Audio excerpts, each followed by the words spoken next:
Private gun ownership has rocketed under Brazil's right-wing president, Jair Bolsonaro.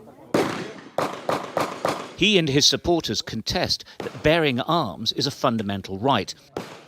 Although, unlike the United States, this isn't actually mentioned in Brazil's constitution.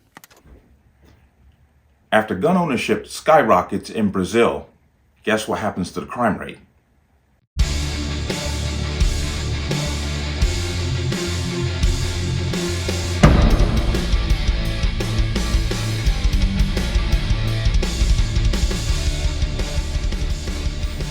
Welcome to another installment of the Connecticut Gun Bench. Today's video is brought to you by P.A.N. Firearms, LLC. P.A.N. Firearms for your NRA certification and multifaceted gun training.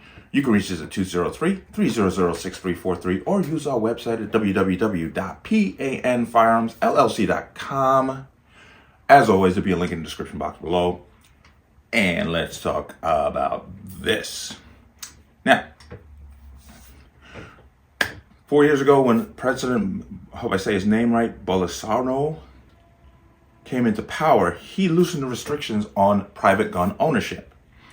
And what has happened over the 4-year span of his time in office? Violent crime decreased by 27%. Very logical. Now, you saw a little bit of the video in the beginning, but I want to play this because this election was called one of the ugliest ever in the world. Between Bolsonaro and Lula was his opponent.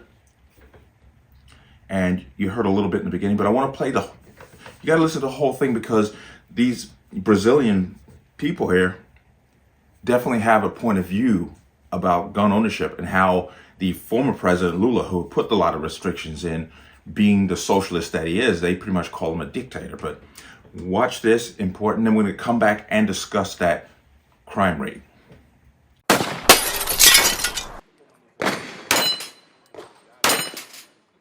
It's a big, booming growth sector, and it's another key issue in this desperately tight election battle.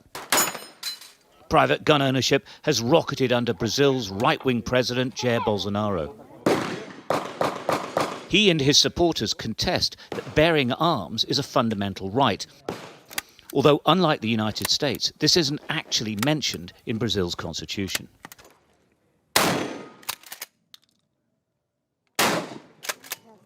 A day out at the assault shooting range is something of a family affair, and all the generations take part. This is my first experience with a fire gun, and I think it's so cool. I'm very happy. The assault club's owner has no doubts that anything but a Bolsonaro win will be bad for him. Eles se preocupam com a volta se o Lula voltar para o governo, com certeza a primeira atitude dele, isso de qualquer governo de extrema, né, qualquer governo de esquerda, é desarmar a população. Né? Quanto mais insegura, mais desarmada e mais analfabeta a população for, melhor é para eles.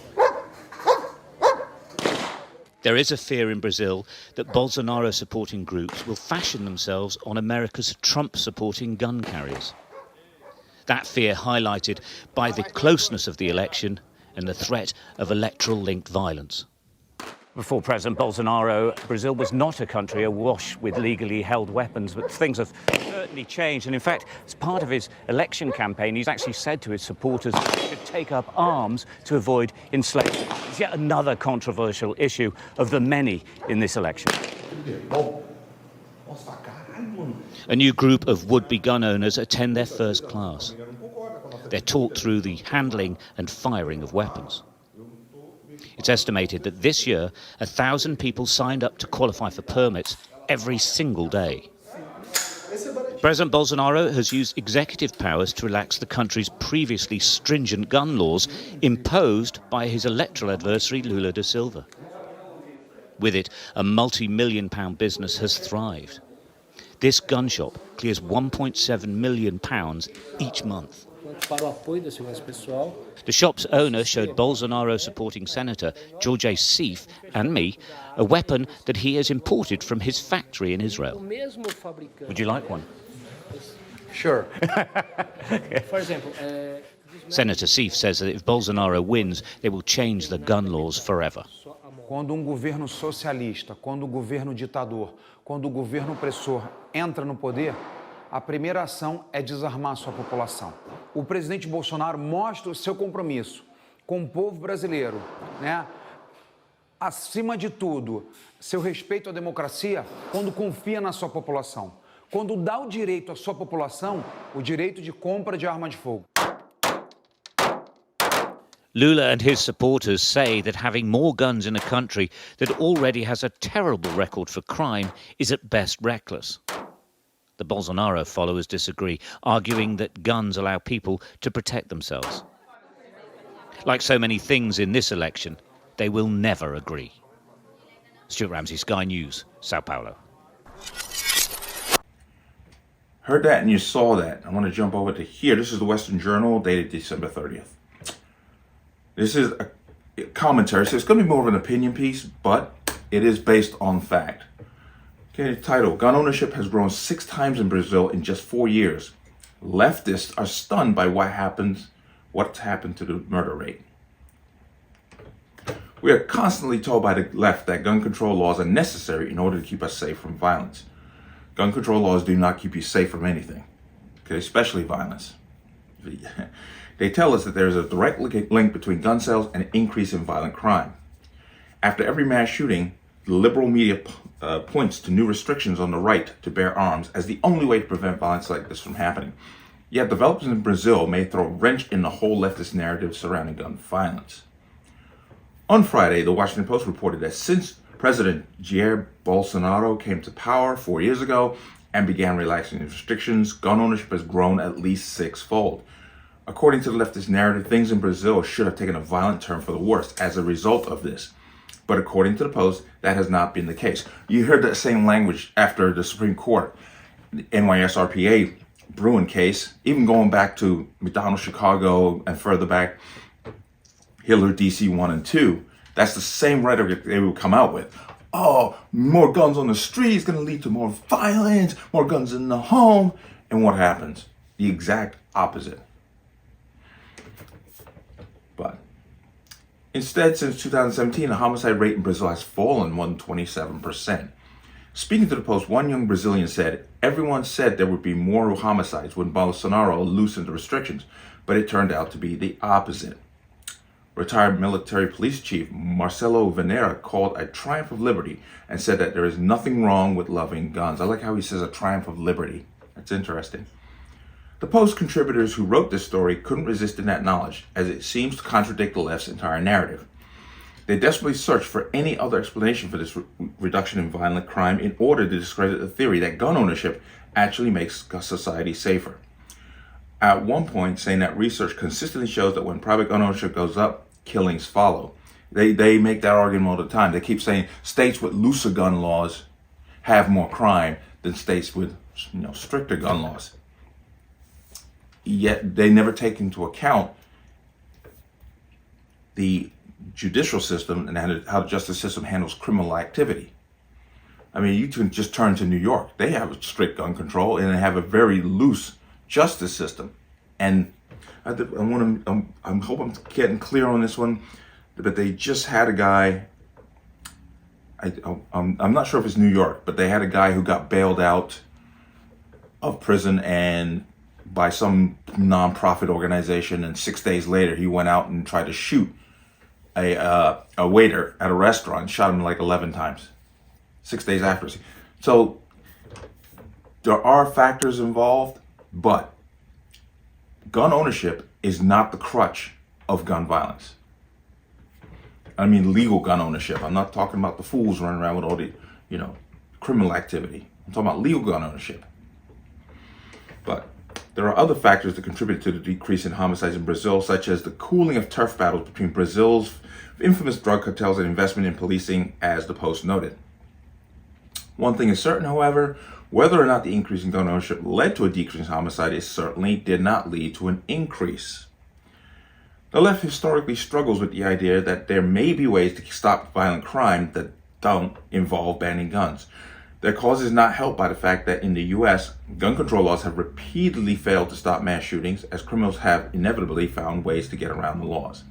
Illinois, for instance, has some of the most stringent anti-gun laws in the country. Despite those laws, in July, a criminal was still able to commit a mass shooting in Highland Park outside of Chicago. I did a video on that. As a matter of fact, they arrested the father for signing off on the guy's permit, but they didn't arrest anybody at the government level for approving the permit. New York is also famous for its gun control laws, and nevertheless, a criminal was able to blow past them and commit a mass shooting in Buffalo earlier this year. He wasn't even from New York. He was from, I think he was from Pennsylvania. And there are articles out there that speculate that he picked New York as his target because of the gun laws. I try to remember, I'll put that up there. I'll leave it in the description box. You can read that. These case studies present an interesting conundrum for the left. By their logic, Brazil should be seeing a massive increase in violent crime, and New York and Illinois a massive decrease. Instead, the opposite seems to have occurred. Whether or not that can be directly linked to gun laws is up for debate, but it does show that the left prefer gun policies do not have the desired effect.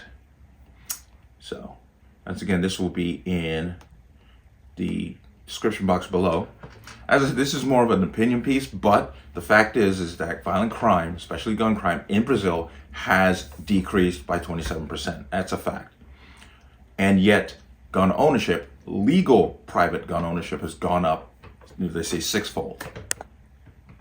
Now, as I said before, Brazil's last election was one of the ugliest, literally the ugliest ever. And there's still a lot of contention over that election because people are saying that the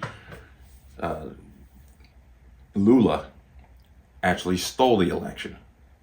That's what they're saying. And funny thing is, people who they don't. Let me try to make sure I'm absolutely correct on this. Anyone who questions the election in Brazil gets a social media account taken down. A judge in Brazil actually told social media entities that they have to censor any information on that election in Brazil. And some of Bolsonaro's supporters have been locked up and being held without trial. Sounds kind of familiar, doesn't it? As a matter of fact, the Biden administration actually got involved in this, in propping up Lula. And we'll see how this goes, but because you can assume that when Lula comes to power and gets a hold, all these gun restrictions they used to have that were loosened are probably going to come back into play. And that's unfortunate for the people of Brazil because you're leaving them defenseless to the violent criminals. But that's usually par for the course, and that's usually how these things work. But let me know what you think. As always, you can leave your comments in the comment section below. And as always, any statements of violence or statements that lead to violence will be removed. Please like, share, comment, subscribe. Don't forget to hit that notification bell so you're notified the next time a video goes live. I will see you on the next one. Peace.